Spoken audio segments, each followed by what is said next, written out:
Hi, buddy. Hi, friends. Well, from beautiful Salt Lake City, Utah, It's Thank God I'm Atheist. the podcast. I'm Frank Feldman. And I'm Dan Beecher. And coming up on the show today, Dan, we know it already, but the religious right doesn't like education. And we're going to be talking about their efforts to ruin public education. It's crazy.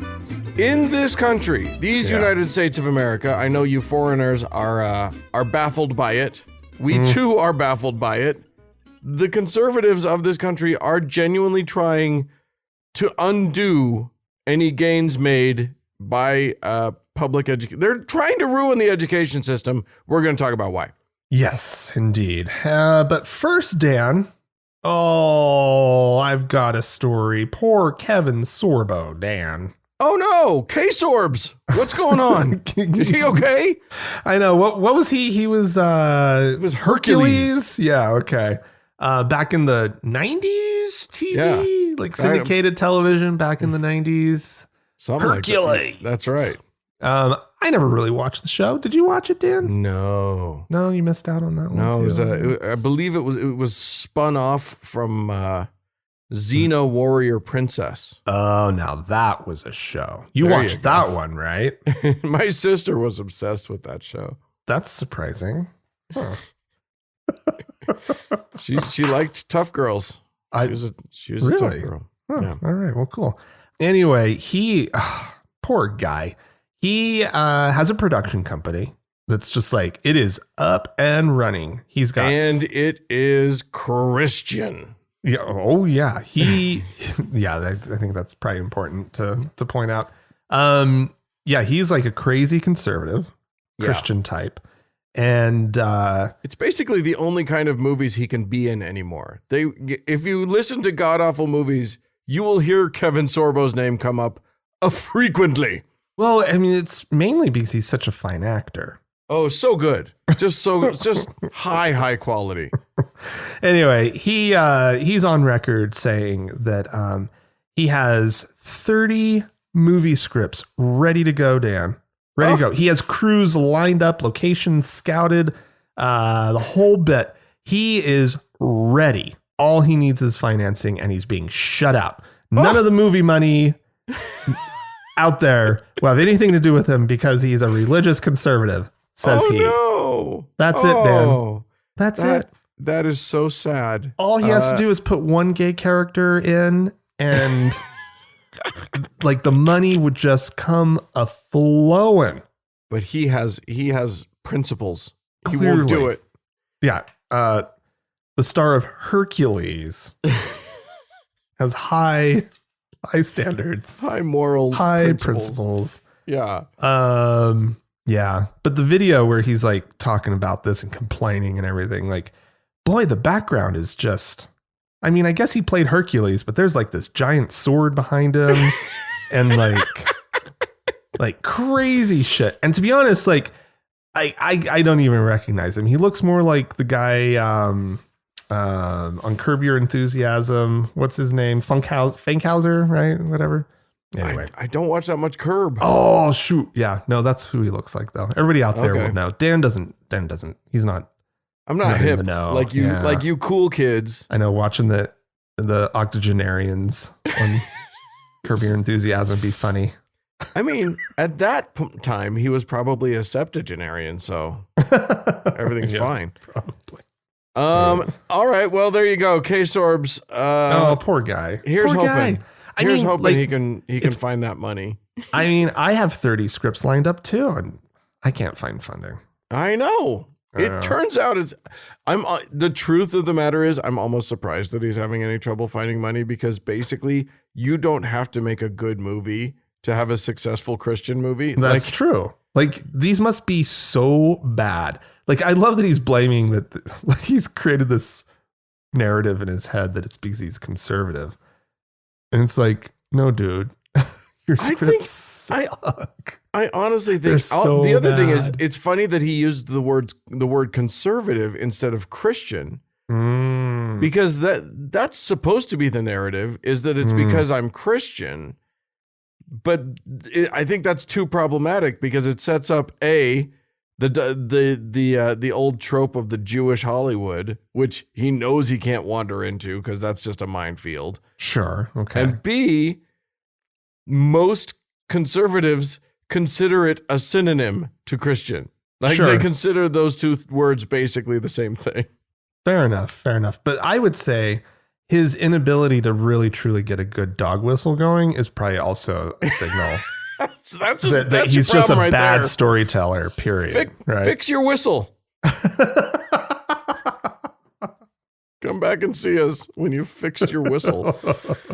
Oh, Lord Jesus. All right. Well, we've talked a little bit. We reported, I remember you reported a year or two ago that Really? enrollment in Catholic schools had declined. Yeah. And that things were not going great for the Catholic education. And this is something that we'll be talking about a little bit later on towards the end of the show. But there's good news. Enrollment in Catholic schools rose this year.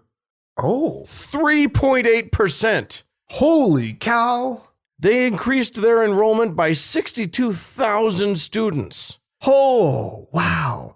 Do you think this end of the late stages of a pandemic have anything to do with that? They're saying that the pandemic is why there was a drop. That's the headline. Buried a little deeper in the story is the fact that they had just lost 6.4%. So gaining back that 3.8% still doesn't get you even close to where you were, unfortunately for them. And I mean, kids are back in school, right? Yeah. Like, that's pretty much universal, right? Like, is there anywhere in the this country it is. where they're keeping kids at home still? I don't know. I'm following. Anyway, yeah, you're right. So they are down. They're still. They're still significantly down. Oh, that warms my heart. but boy, it's making headlines that they got a few of them back. So well done. Hooray. That's so good. All right. Well, Dan. Yeah. I've got Greg Locke. You're normally on the Greg Locke beat. Yeah, that's true. That's true. But this one, I just had to grab this one. This one is just too good to not bring up. This is Tennessee pastor Greg Locke, for those of you who tent preacher himself who haven't listened to our show before. Hello, welcome. He's got kind of a 3-ring circus theme going on with big his top tent and everything. But no, he he's known for getting up and just spewing forth venom in general. He's definitely kind of a fire and brimstone. He hates the gays. He hates liberals. He talks a lot of politics. Yeah. Well, nonetheless, he was involved in an exorcism not too long ago, and while casting out the demon from a woman, I love that he was involved in an exorcism is not the story. That's I love the that you lead just in. glide right over. He was involved in an exorcism to get to the actual story of the. Yeah, that says a lot about this story, Dan. Because as the demon was exiting the woman, he stopped to bend Greg Locke's ear for a moment. The demon did. And got some news for you, man. And did he ever have some news? Apparently, the demon outed 6 witches who were members of Greg Locke's church. Oh. And in fact, so Greg Locke, he's up there and he's saying, we got first and last names of 6 witches. And you know what's strange? 3 of you are in this room right now. Oh my God. He says, 2 of the witches were in his wife's Bible study. And he warned the witches not to make any sudden movements during his sermon. He's like, you so much as cough wrong, and I'll expose in front of everybody under this tent, you stinking, spell casting, devil worshipping mongrel. he says. Why the hell would he even hesitate to do that? If any of this were true, and I'm assuming that it all is, of course, it's absolute. A demon told him, Dan. The man would not lie.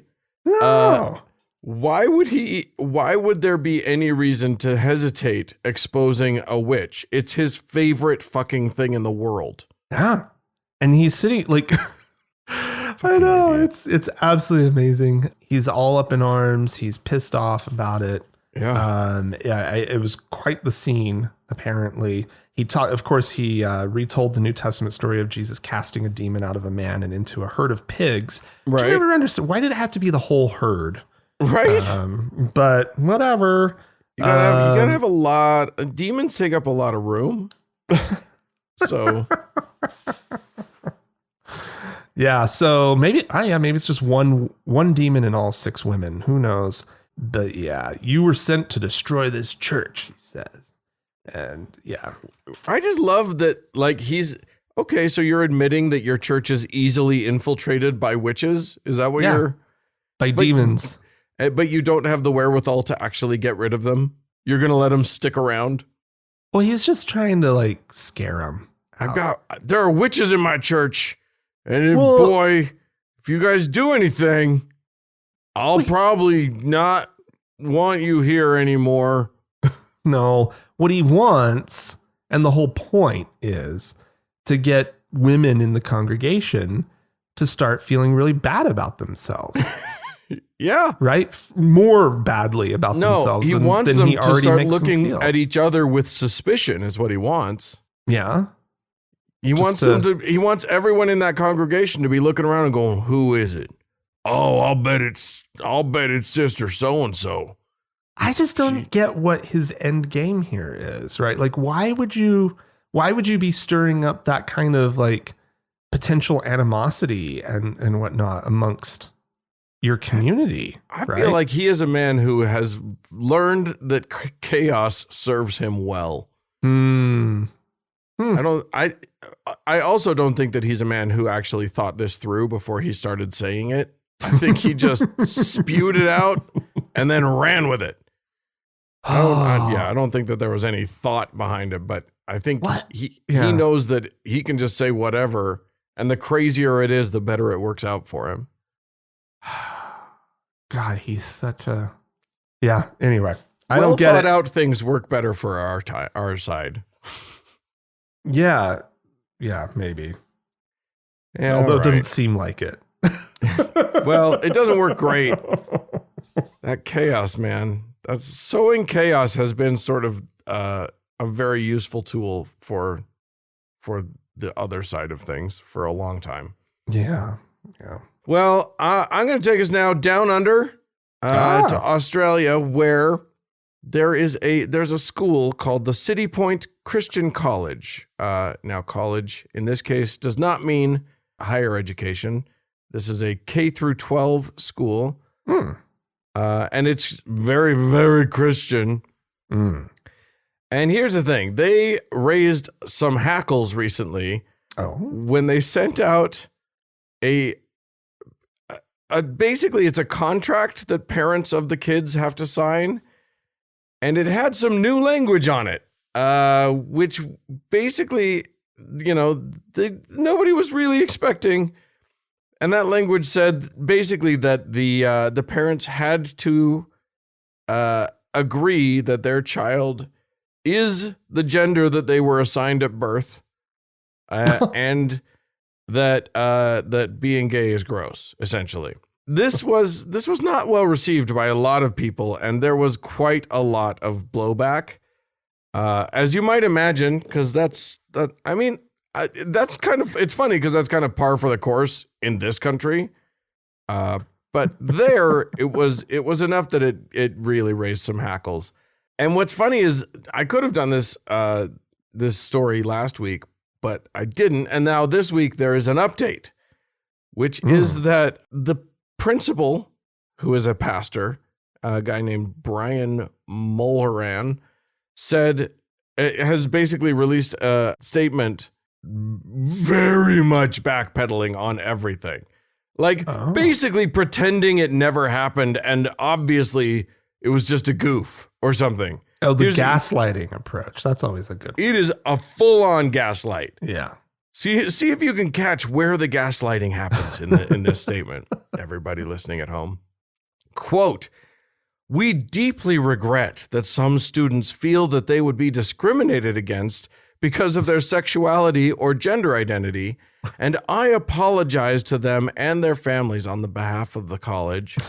That's why we were trying to exclude them. Right, exactly. we didn't want to offend them. We wanted to exclude them. We wanted them to either pretend that they were something else or go away. As stated previously, the college does not and will not discriminate against any student because of their sexuality or gender identity. Oh. It is central to our faith that being gay or transgender in no way diminishes a person's humanity or dignity in God's eyes. What the fuck are you talking about? Wow. Honestly, that is just insane. Literally gaslighting, pretending that they were the opposite the whole time. Gaslighting is amazing because it works, right? Yeah. It's so sick how it works. Yeah. Literally, the contract said, quote, "The college will only enroll the students on the basis of gender that corresponds to their biological sex." That's discrimination. Yeah, they said that this was to maintain to be consistent with the college's, quote, "Christian ethos requirements." And it said that the college acknowledges the biological sex of a person as recognized at birth and requires practices consistent with that sex. And then has this whole thing. There's another part of the declaration. I needed to get to this. I knew I needed to get to something. That it also declares that, quote, "Any form of sexual immorality, including but not limited to adultery, fornication, homosexual acts, bisexual acts, bestiality, incest, pedophilia, and pornography is sinful and offensive." Including but not limited to. What else is there? Right? Also, can we just admit that fornication covers all of the rest of it? Like basically, so all you needed to say was fornication. That's enough. Also, and adultery. You've got K through 12. How many kids are going to commit adultery? You've got children. Well, you know. But my favorite part of this, and I glossed over it. Guys, what's a bisexual act? Like, is it that like if I'm bi and I have sex with somebody, is that the bisexual act? If I have a straight sex, but I know deep in my heart that I could also have gay sex and be fine with it, that would be a bisexual act? What are we talking about? Does it have to involve a threesome? I don't know what a bisexual act is. Anyway. I think that's clearly. He didn't want to say threesome.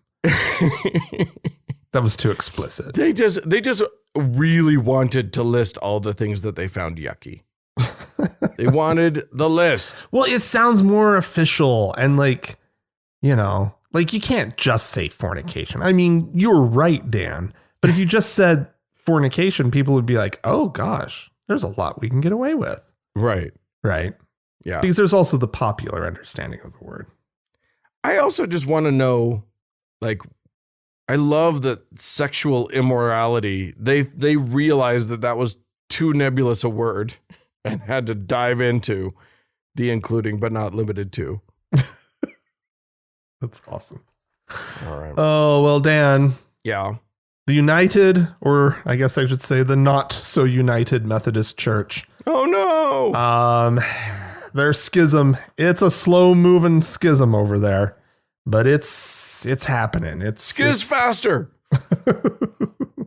Apparently the updated number is about 130 congregations that have quit the United Methodist Church over their plan to accept same-sex marriage and homosexuality in general, including like gay clergy and whatnot. Yeah. And this has been going on for a while. The pandemic has slowed down the process of them actually like convening and deciding and voting and whatnot to actually officially break into two denominations. Here's the thing I did not know about the United Methodists, and I probably should have asked, why are they the United Methodists? But apparently back in the 60s, in the late 60s, there were two different denominations that merged. Did you know this? The Evangelical United Brethren Church and just the Methodist Church.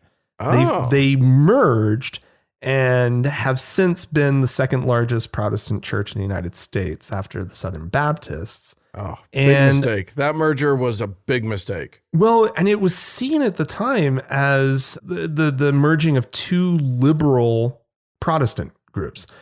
As time progressed and, the society has moved forward toward the acceptance of homosexuality, that was too much for these supposed liberals, liberal Methodists.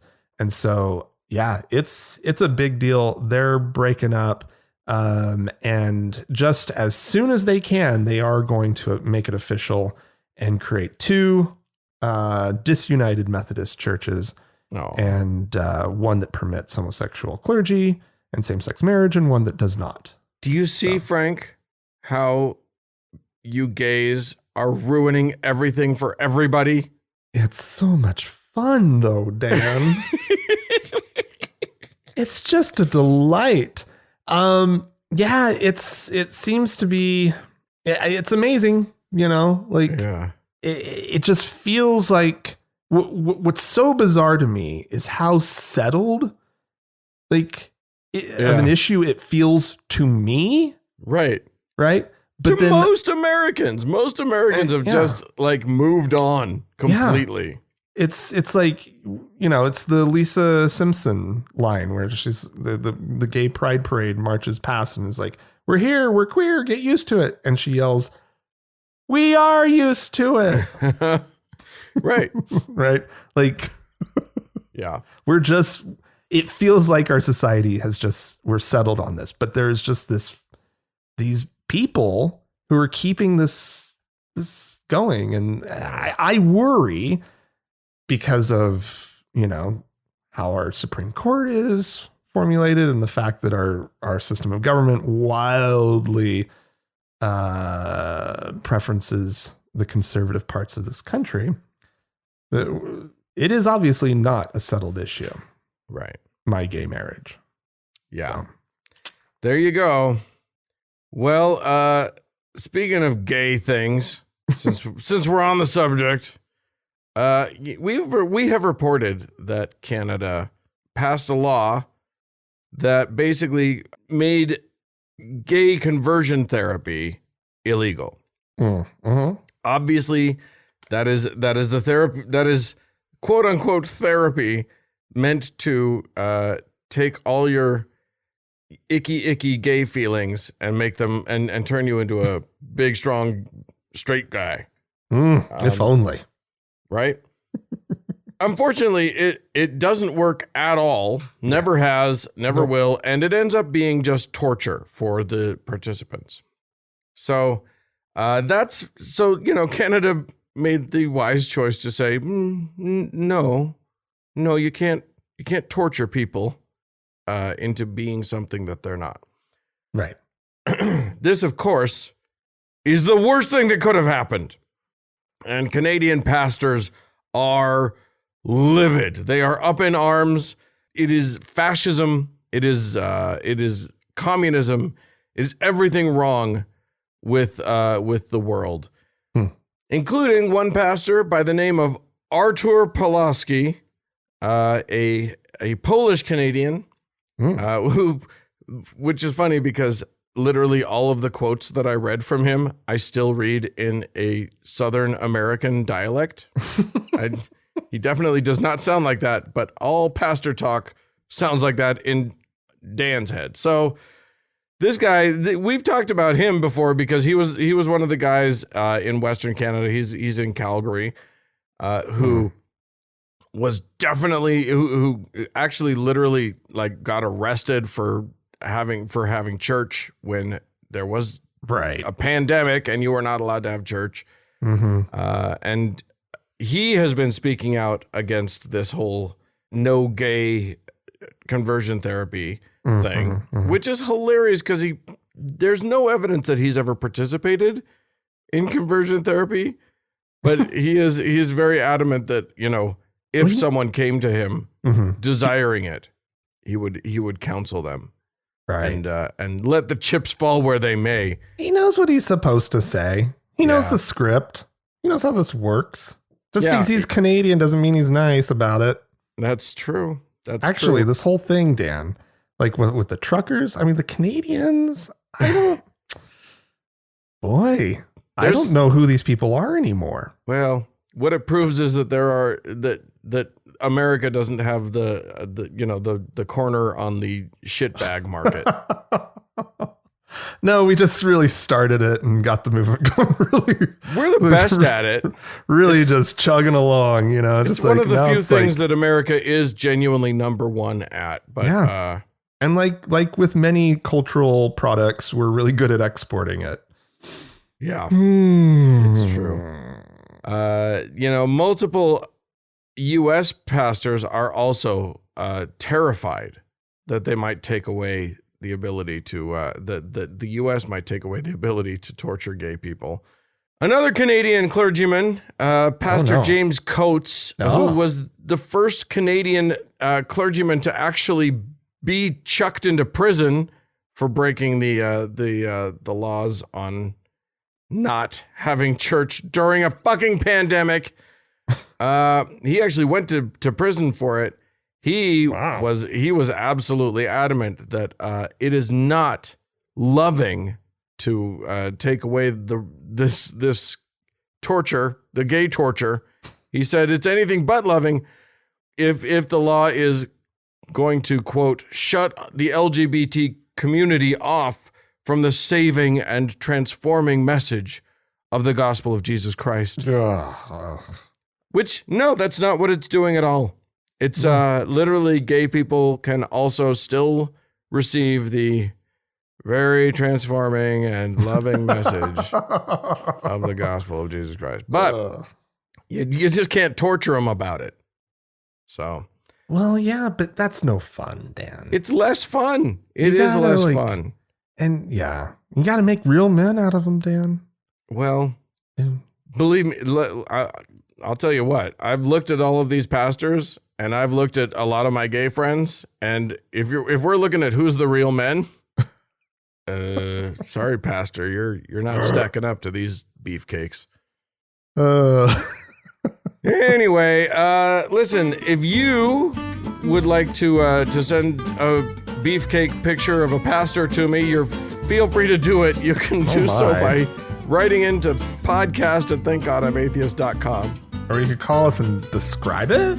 Sure. The telephone number is 424-666-8442. Stick around. There's more show coming up.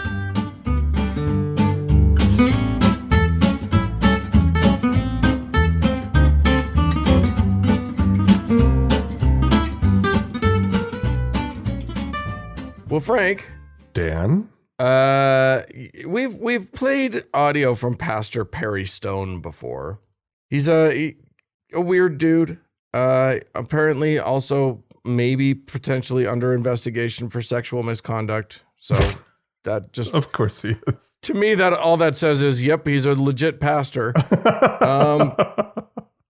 Anyway, he has a warning to his followers. He doesn't get specific though, which makes me wonder if anyone could be led astray. I'll let you guys make the call. So many people in the body of Christ are wasting their time. With the invention of the internet and blog sites and Facebook and all the other things that you can go on, people are spending up to 6 to 10 hours a day on social media. And they go to this blog and they go to that blog and they get this information and that information. And the sad thing is, I know for an absolute fact there is some misinformation, complete misinformation on blogs and internet sites. But people believe, because somebody said it, it must be true. Quit following foolish people on the internet. There are people you need to block.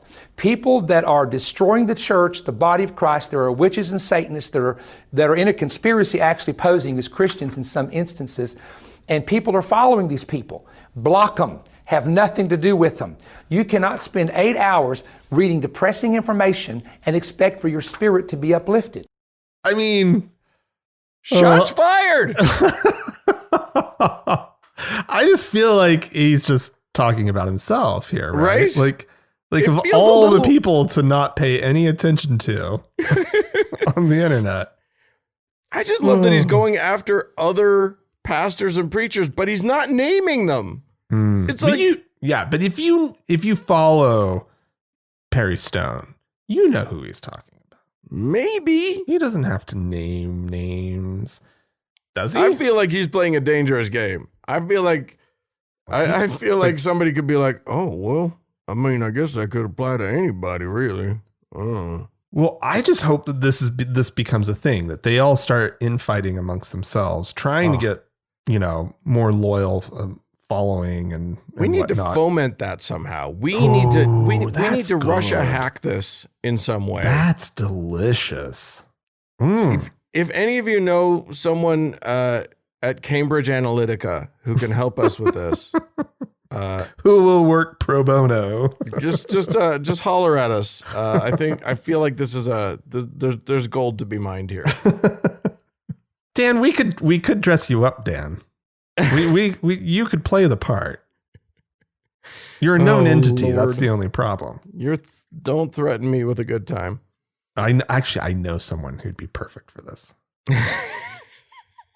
just a poison pill in the Christian community.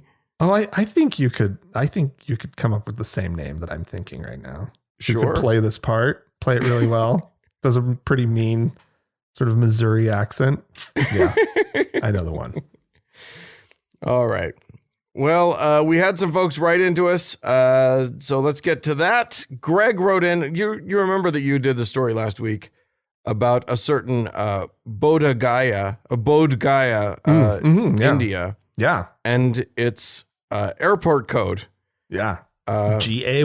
Which is GAY. And Greg wrote in to say, of course Bodh Gaya is gay. The Buddha left his wife and chose to spend the rest of his life in the close company of other men, monks, and forbade the monks to touch women. So, yeah, that seems appropriate. There you go. Thanks, He Greg. had a good little game he was playing there. Tara wrote into us to say, I work with the U.S. Postal Service, and I swear to God that I thought you were going on to say CNT was the offensive code. That one gets me every time. Where is that? I looked it up. I think it's in Argentina. Oh, okay, cool. So there you go. Joseph wrote into us, Frank and Dan, a few weeks ago you mentioned that Mormons believe they can heal people with laying on of hands. It made me think of my aunt that died of brain cancer. My aunt was the youngest of the group of kids. She was about 17 when I was born.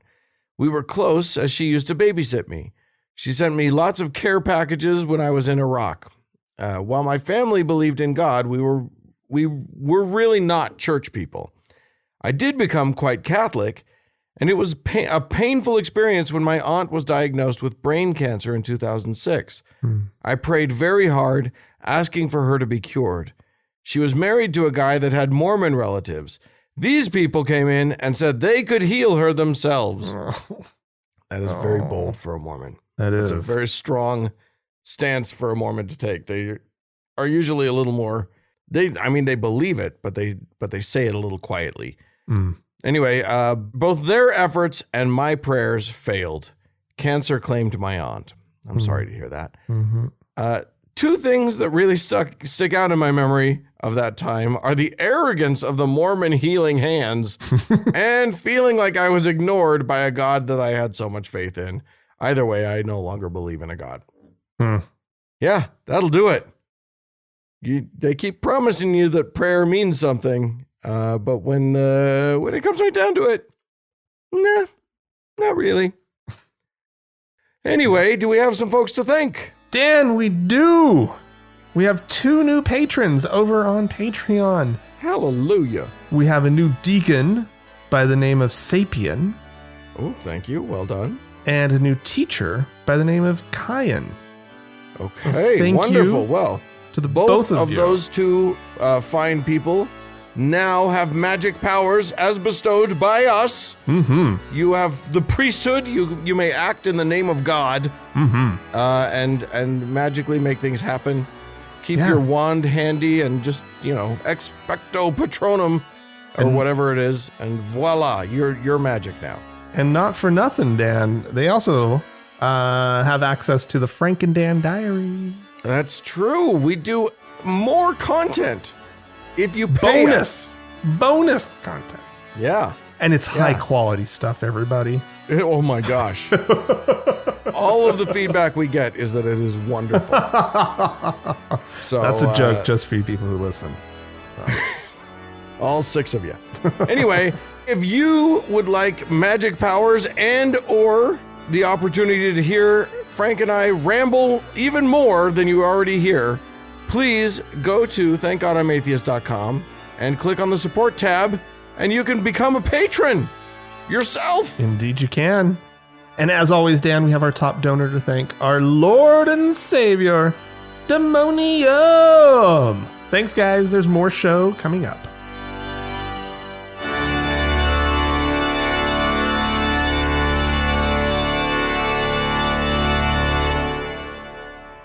Oh, Frank. Dan. It is the time of year when the Utah's legislature is in session. Oh, it's the most wonderful time of the year. It is the worst time. It is. This is the time when we realize exactly how disappointing and destructive our elected officials are going to be for the year. And how fixated on their petty little issues. For example, did you hear the one about seltzers, the hard seltzers? Did you hear this, Dan? This is totally a side Anytime point. liquor comes up in Utah, some fuckery is going to happen. They're actually going to ban like half of the hard seltzers based on flavors, is what I've been able to figure out. Oh my God. They literally, it's ludicrous. More than anything, their entire goal is to make non-Mormons feel icky. That is what the Utah state legislature is all about. They want to keep reminding everybody, all the new people, whose state this really is. That's right. Yeah, that's literally true. Because if they had brain one in that chamber, they would realize that they want people to come in from out of state. They want a welcoming environment. They would all benefit from that. We would all benefit from that. But no, they want to make sure that they know it's much more important that everybody knows that they own this place. Well, we benefit more in sort of social ways. Oh, yeah. By new people moving to the state than they do. And that's what they're afraid of. So well, and that brings us to one of the bills that is trying to work its way through our current session, which is a bill to siphon off some of the disgustingly paltry, tiny amount of money that goes in this state toward public education. Aren't we second to last in spending? Probably. We only beat Mississippi, I think is. Yeah. It's typically basically that. Yeah. Which is funny because we have way more money as a state than Mississippi has. Yeah. We have plenty of money in this state. But we don't want to actually tax people about it. That would be terrible. So there has been zero effort to increase the amount of money going to our public school system, but they want to take some of it away and give it to private schools. Yeah. And this is a thing that may sound familiar to Americans in other parts of the country because it is a big effort. And at first blush, it does seem to be colossally stupid, even for them. How does this benefit you? You want dumber kids? Like, how does less education benefit your state? It can't possibly, can it? But I think that there's something else at play, and that's that's kind of what we wanted to talk about, which is that they are literally, it is a systematic. Here's the thing. I don't know if you guys know this. In these United States, you're not supposed to teach Christianity in public school. That's doesn't stop a lot of people. Yeah, they're not good at it necessarily. A lot of people run afoul of that rule, but it's still against the law. So it seems that what they're trying to do, and this has been a plan for a long time. This is why Betsy DeVos was the head of the Department of Education in this country. She hates public education. Right. She was planted there specifically to undermine public education. And a lot of it is because they want kids to go to private schools that can teach about Jesus. Yeah, until they can like overturn these, laws that keep prayer out of the public schools. Right. I mean, once they do that, then they, they'll let their, then they'll refund. They'll stop paying schools for education immediately. Yeah, right. It's an astonishing thing, and it is happening across the country. It may be happening in other countries, I don't know, but it is very clear. Like, look at what's happening in your state. Look up what bills are being proposed in education, and it's guaranteed if you are in a red state, the bills are undermining the education of the children of your state. Yeah. It's astounding. That's also because, there is another reason for this, and that is that we all see that the more educated you are, the less likely you are to vote for Republicans. At least the current round of Republicans, these insane people. Because no educated, well, I shouldn't say no educated person, but it becomes harder as an educated person to vote for, Marjorie Taylor Madison Greene. Cawthorn. Yeah. Or Marjorie Taylor Greene, or literally, you have to view education as being elitist and shitty to vote for these people. And that's what they're doing. They're literally trying to, they're purposefully dumbing down Americans so that they'll vote for them, so that they'll stick with their hateful agenda. And I don't even want to make this a political thing. It is a religious thing. But the problem is that the religious, the conservative Christians of our country are Christian nationalists, and they've taken over the right wing of the political spectrum. And they've pulled everything so far right that our most liberal people in this country are center moderates in the rest of the developed world. Yeah. So it's impossible to divorce the Christianity in America from the politics. That's their fault. They did that, not us. So anyway, there you go. They're out there. They're trying to dumb down your kids. And if you don't want that to happen, I implore you, call some people. Get involved. You got to get involved. If you have any bandwidth at all and you care about, having a society, this one means something. We've got to fight a concerted effort to try to not educate people is a terrifying thing. Yep. And it's working in a lot of places. Yeah. Yeah. It's writing letters. It's showing up and supporting candidates. It's giving to, if you can, donate to the right candidates. It's making a real phone deal. calls. Yeah. On the state level, they'll take your call. Yeah. You have a decent shot of actually talking to your representative. Get in there, I mean, that's true. But if the crazies are already in office, they don't care what you have to say. Right. Well, that is also true. And so, but if you scream at them enough, you might annoy them into. If you promise to continue to annoy them, to bug them all the time, who knows what you can achieve with a state level person. Well, if you'll recall, if you bug them enough, they change the rules and they stop listing their telephone numbers. And that's true. That's our fault. That wasn't on us. We actually did that. You and I. Yeah. We were involved. We may have been involved in a campaign that actually made them all got a reactionary rule. Yeah, they pulled their phone numbers.